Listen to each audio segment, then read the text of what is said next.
Hello everybody! Ito yung mga gloves na pwedeng mabili sa TikTok ni Aling Mimay. Ito. Medyo matibay ito. Parang ang pagkakayari ng goma niya maganda eh. Pero itong mga nabili ko, yung pagkakagoma niya parang marupok. Itong black na to. Pero same ang itsura nila.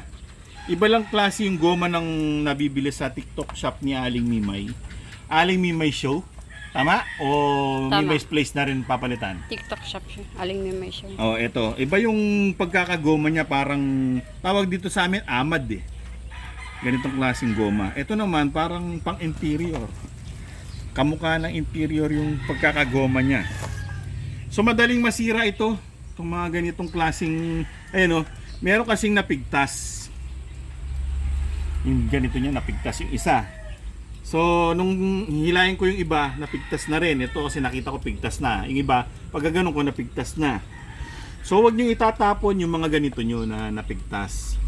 Pwede pa nating gawin yan. Remedyohan. So, ganito lang ginagawa ko. Ginugupit ko yan dito. Ayan. Ganun lang yung gupit. Kasi meron na gupit na katulad nito, binilot ko. Ayan, binilog ko. Mas maganda wag nyo nang bilugin, dapat ganito. Para hindi kumakalas sa gilid yung pinakabutas na ikakabit. So ganito ang gagawin. Kailangan natin ng, siyempre, interior na gulong. Ayan. Tapos, gunting. Tsaka yung pwede nating gawing pattern. Ito, isinukat ko lang sa haba nung pinaka model, no? Sinukat ko lang yung haba niya. Ito. Tapos gumawa lang ako ng shape na ganyan. Kumuha ako ng 20 pesos na barya. Binilog ko. Kinuha ko yung haba nito kasi kailangan magkasing haba sila para pantay siya, swak siya sa gagawin. So bumilot ako ng dalawang 20 pesos na magkabilang dulo ng sukat. Tapos, syempre, tinastas ko lang na ganito. Pag kasi diniretso mo lang, mahirap siyang hilahin. Makunat siya. Para madali siyang hilahin, dapat nipisan mo lang ng konti. Meron pang isang pattern na ganito naman, pa sexy. Kita ba dyan? Pa sexy. Ito naman, patabas lang, parang Hourglass. o patatsulok lang na ganyan. Bahala na lang kayo kung anong gusto nyong pattern. Pero dapat bawasan nyo sa side kasi pag hindi mo binawasan, hinayaan mo lang na makapal siya dito, ang hirap niyang hilahin. Masyado siyang makuna. So dapat ganito para nahihila mo pa rin siya. O tapos ito, 'di ba pinutol na natin 'yan. Susut mo lang yung bubutas ka ng maliit lang na butas para hindi natatanggal. Susut mo lang ngayon yung butas dun sa nasirang globes.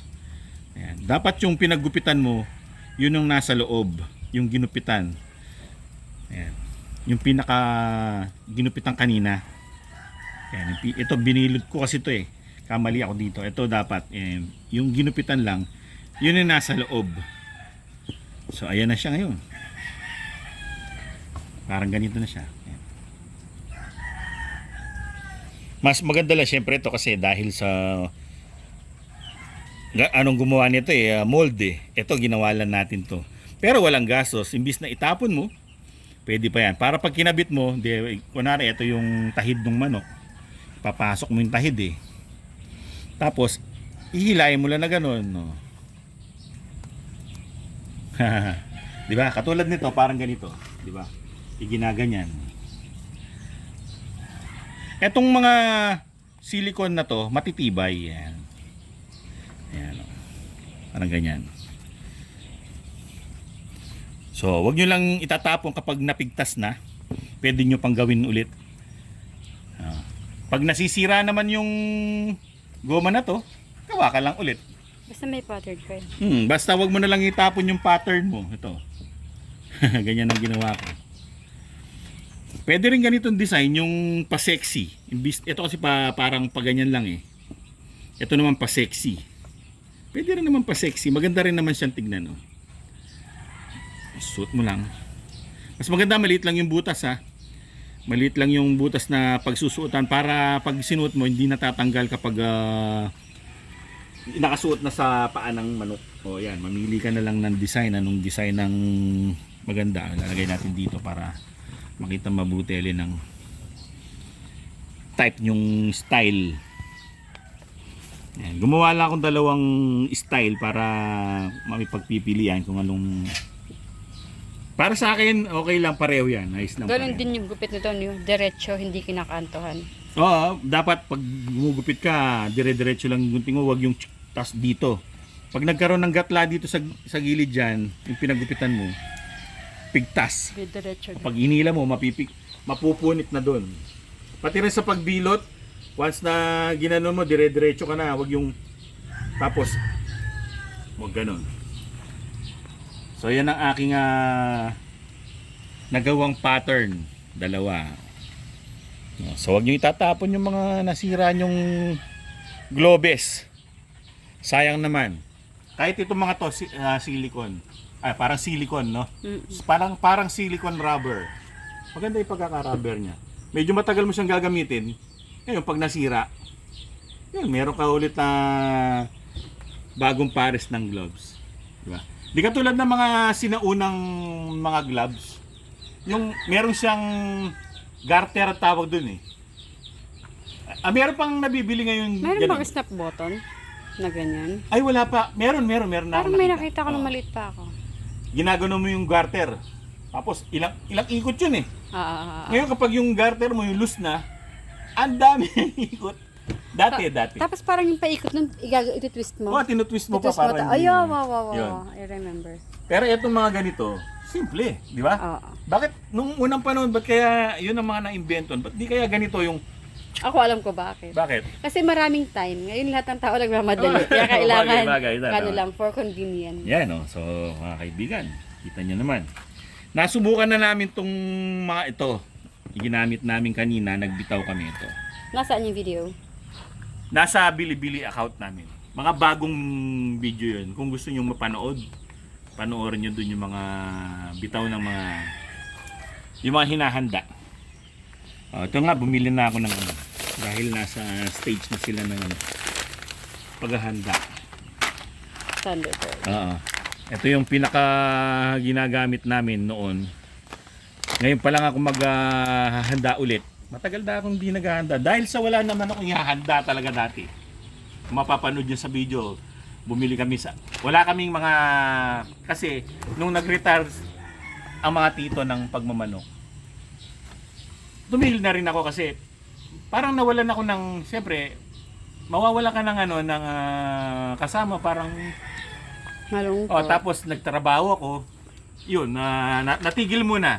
Tapos nung umuwi ako dito, nagtrabaho kasi ako sa ibang lugar eh, no? Nung umuwi ulit ako dito sa Pampanga, hindi muna ako nag-alaga ng manok. Nagtanim-tanim ako ng sili.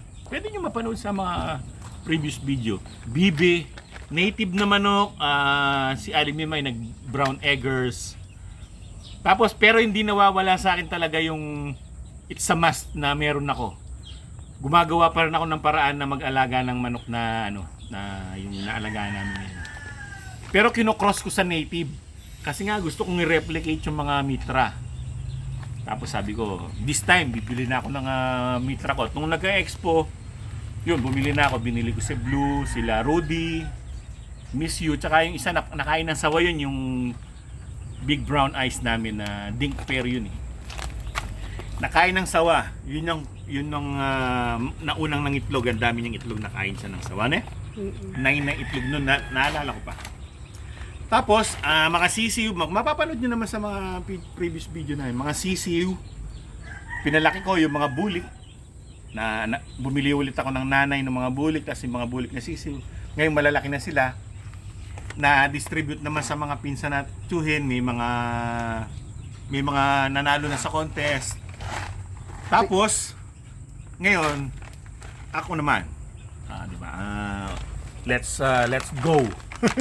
Ako maghahanda na ulit. So, Yun ang aming istorya. Pero ang pinaka forget about that. Ito yung talagang pinaka topic natin dyan. Yun o. No. Huwag niyong itatapon yung nasira nyo na ganito. Matagal tong gamitin. Matibay to kesa dito sa mga black. Pero once naman na nasira na, huwag nyo pa rin itapon.